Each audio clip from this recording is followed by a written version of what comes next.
Okay, Chapter 2, Section 3. Section 3 is a little long, but I'm going to get kind of quickly go through some of the things I don't think are as important. And there are some things that I will have separate videos for because I think they are most important. All right, first we have accuracy and precision.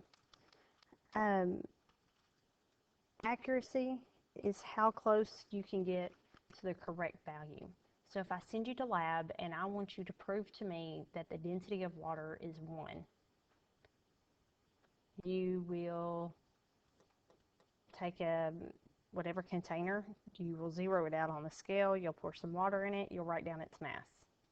You'll look at the side of the container to see how high up it goes, you'll write down its volume, you divide those two numbers. If you get 1 gram per milliliter, you are very accurate. But let's say you don't. Let's say you get 0.8. So you dump the water out, you try it again. Put it on the scale and weigh it. You measure the volume from the side of the container, you divide the two, and again you get 0.8. So, okay, I'm going to try it a third time. You do it again. Put it on the scale, write down its mass, look at the volume, divide the two values, you get 0.8 a third time. So this makes you precise. You can get the same value over and over and over again. But you're not accurate. You're not getting the correct or accepted value. You're not getting that 1 gram per milliliter. So most likely, you have to figure out what's wrong, and it's probably faulty equipment. There's something wrong with the equipment that you're using, because you can repeat your steps over and over and over again and get the correct answer. But you can get the same answer, but it's not the correct answer. Darts. The best example I've ever seen, and it's one they use in all the textbooks. So if you're trying to hit the bullseye with a dart, that means you're accurate. That's what you're aiming for. So you throw 4 darts, all 4 of them land on the bullseye. So you're accurate. That's what you were aiming for. You were also precise because you got all 4 of them to hit the mark. In B, they were aiming for the bullseye, but they hit over here. So they're not very accurate, but they got all 4 darts to end up in the same spot. So that means this person is very precise. This one, they didn't hit the bullseye, nor did they get it in the same spot. So this is very poor accuracy and very poor precision. All right, so if you are not accurate, you need to calculate your percent error. And this is something we will do in a lot of our labs to see how close we were to getting the correct answer. So your experimental value, so back to that density one I was just talking about, we got 0.8 for the density of water. Well, the accepted value for the density of water is 1. So we would put that for value accepted, 1 gram per milliliter here. Value experimental would be our 0.8 grams per milliliter. We would subtract these two values, and then we would divide it again by our 1 gram per milliliter and multiply by 100. So this would tell us our percent error. I do not grade you on your error. I grade you on following directions in lab and following directions on your lab report. So fortunately for you, this percent error is not your grade. It really just shows me your ability in lab, or your knowledge of lab skills, which as of right now should be pretty low because you don't have any experience in the lab, so you should not have real low percent errors. So here they just give a sample problem. If you want to work it out, you should pause the video. And then here's the answer to it. All right, so in your lab report, you're also going to tell me why you have error. Everybody will have error. Nobody will do a lab 100% perfect with 100% perfect results. So here are some common reasons. This is the biggest one right now in high school chemistry, is skill of the measurer. You don't have very much practice in the lab. You shouldn't have practice in the lab. This is your first time taking chemistry. So it's not an excuse of having a poor lab. It's a reason. You haven't adapted these skills yet. conditions of measurement. So maybe we were overcrowded in our lab room and you really didn't have enough space or you didn't have enough time. And then the measuring instruments. Maybe I gave you a beaker instead of a graduated cylinder, and that could skew your results quite a bit. Right. Significant figures. These will seem very difficult at first, but the more you practice them, the more problems you do, the easier it will become. We have to have some kind of rule about how far out we should carry our numbers when we go to measure something, or when we add and subtract, or when we multiply and divide. I can't just say, all right, everybody in here needs to round to 2 places past the decimal, because you'll go to college, and college chemistry, they might have you do something different.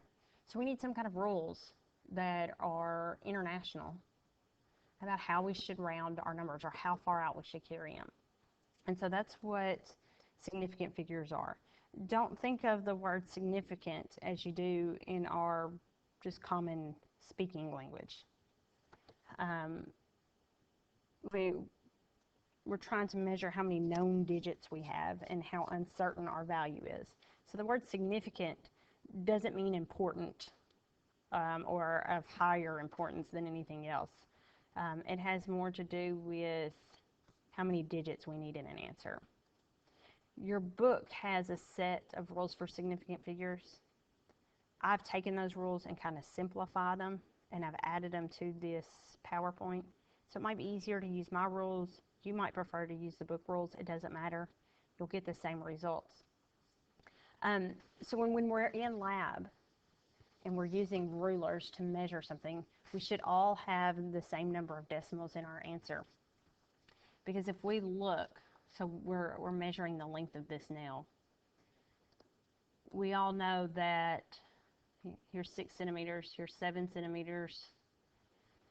This is definitely past the 6.3 mark. We can all see that, and everybody can agree that this is at least 6.3. So then, according to our rules for significant figures, we have to have a number for every known value. So we have to have a number that represents not only this whole number, but then we have this decimal. So we have to have a number to represent that. And then we have to have one number that's a guess. So that means we need to carry our answer one more place past the decimal. So if this is 0.3 and this line is 0.4, our answer should be somewhere in between. You might put 6.35. I might put 6.32. We both have correct answers because 6.3 are the known values. The last one is a guess. So you put a number to represent every place or placeholder in your value, plus one more. All right, these are the set of rules from the book. Mine are a little bit shorter in this, so I'm going to use those. And these are mine. I'll give you a printed copy of these in class. So digits 1 through 9 are always significant. So we look at this value, 83.591. All of those are digits 1 through 9. So if we count 1, 2, 3, 4, 5, there are 5 significant figures in this value right here. That's pretty straightforward. Rule number 2, zeros between 2 other numbers are always significant. So because of rule 1, we know the number 5 is significant, and we know that the number 7 is significant. According to rule number 2, everything in between them, they're significant as well. So 5 significant, 7 significant.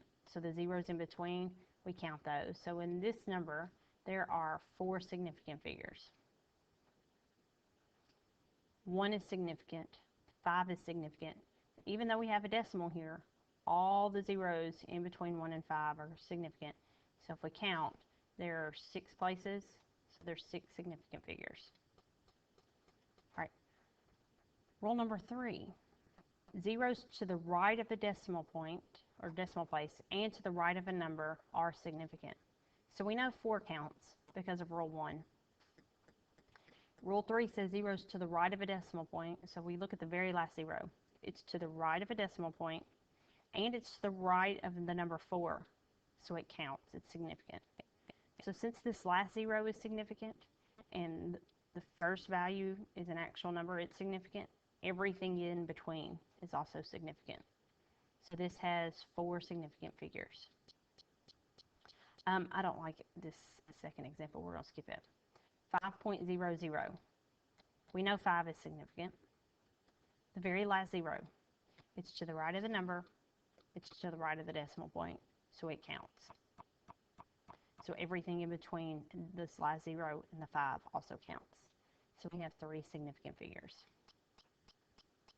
Rule number 4, all zeros to the right of a decimal, but to the left of a number are not significant. So these are really considered placeholders. So we know the 1 and 2, those are actual numbers, so we count those. These zeros here, they're to the right of a decimal, but they're not to the right of a number. So none of these zeros count. These are just placeholders. So for this value, it only has 2 significant figures because of the 1 and the 2. 0.853. We know the 8, 5, and 3 count, but the 0 out front, it doesn't. It's just a placeholder. And then 0.007, the 7 counts. These zeros here, they're to the left of a decimal, but they're not to the right of a number. So they don't count. I'm sorry, they're to the right of the decimal, but they're not to the right of a number, so they don't count. So this value only has 1 significant figure. And then rule 5, zeros to the right of a number, but to the left of an understood decimal point are not significant. So an understood decimal point is not actually there. It's not actually drawn in. So 200,800. The 2 and the 8 are significant because of rule 1. The zeros in between 2 and 8 are significant because of rule 2. But the zeros to the right of the number 8 are not significant because of rule number 5. So we only count 2008. So we say we have 4 significant figures. Right? 1 billion. 1's an actual number, so it counts. All of these zeros, they're to the right of the number, but to the left of the understood decimal point, so none of these zeros count. And then 150. 1 and 5 count. This 0 does not. It only has 2 significant figures. You'll do some more practice with these in class.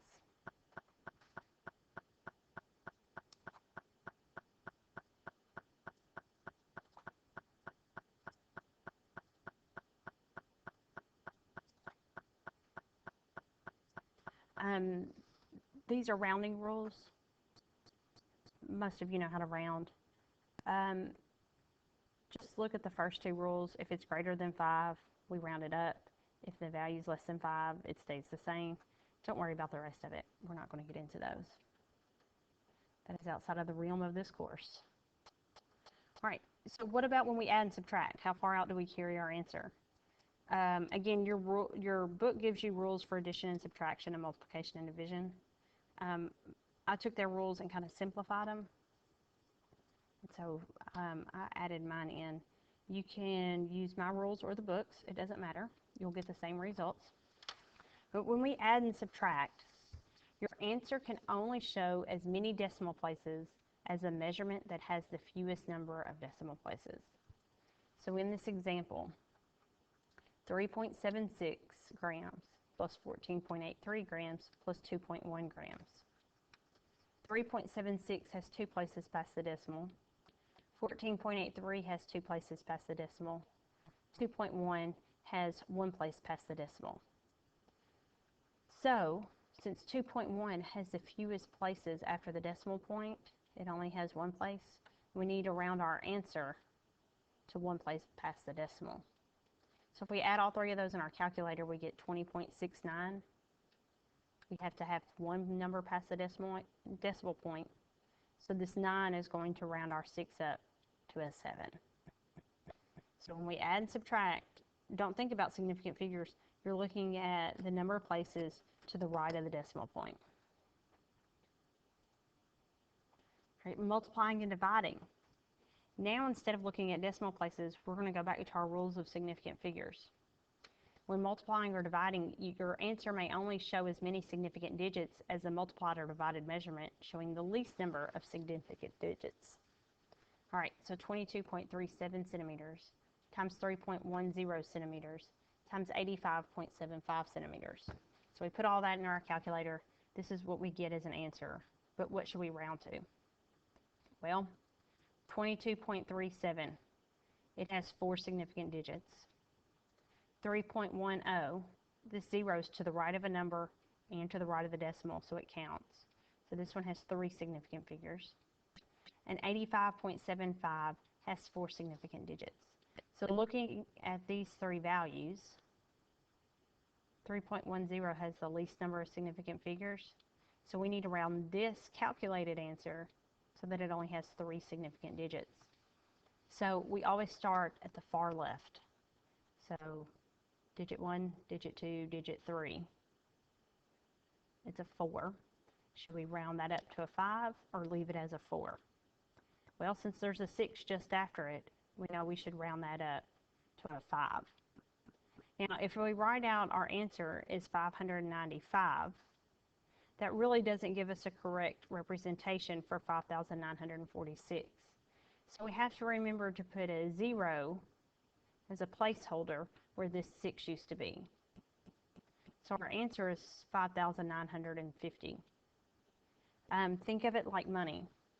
If I owe you $5,946.51, and I say, well, I'm going to round this to significant figures, so I'm going to pay you $595.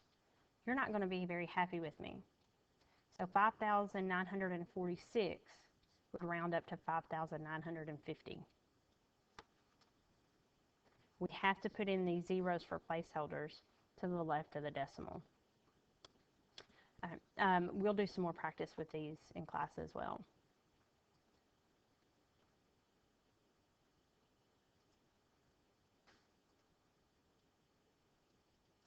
With conversion factors, these are exact measurements, and so there's no uncertainty. So you just write down all the numbers you get from your answer. Scientific notation, just real quick. The number before your exponent, before your times 10 and your exponent, it has to have a value between 1 and 10. So here they have 0.00012. We have to put the decimal between the 1 and the 2 because our number has to be in between 1 and 10. It has to be equal to 1, but no greater than 10. Or I'm sorry, it has to be less than 10, so it has to be 9.9. So here we had to move our decimal 4 times to the left, to the right. So since we moved it to the right, it has a negative value.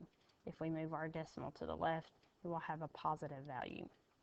So just remember, the key thing to remember on this is that the number before our times 10 and the exponent has to be greater than 1 but less than 10. If you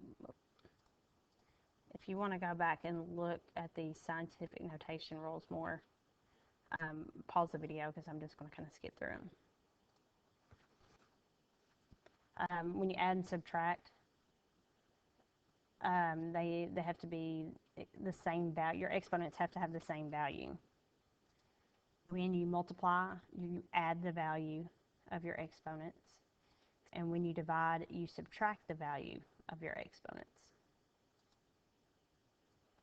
All right. This next part of section 3 talks about steps to solving problems. So the first thing you need to do is analyze. So read through the problem, figure out what kind of values you have. Next step is plan. You need to figure out what values are you trying to solve for. The third step, figure out what formula you need and rearrange it.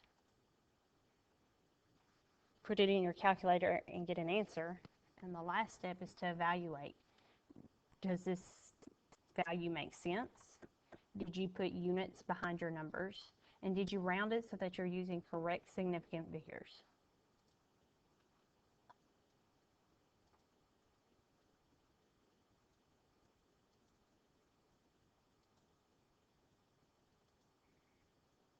Right, direct proportions. These values are divided by one another. If we graph them out, it's linear. The steepness depends on how much we increase. So density, it's mass over volume, so that's an example of a direct proportion. Inverse proportions are quantities that are multiplied by one another. They usually give us some kind of curve, and they are going to go in the opposite direction on a graph than our direct proportions. So here our example is volume and pressure. And that is the end of chapter 2.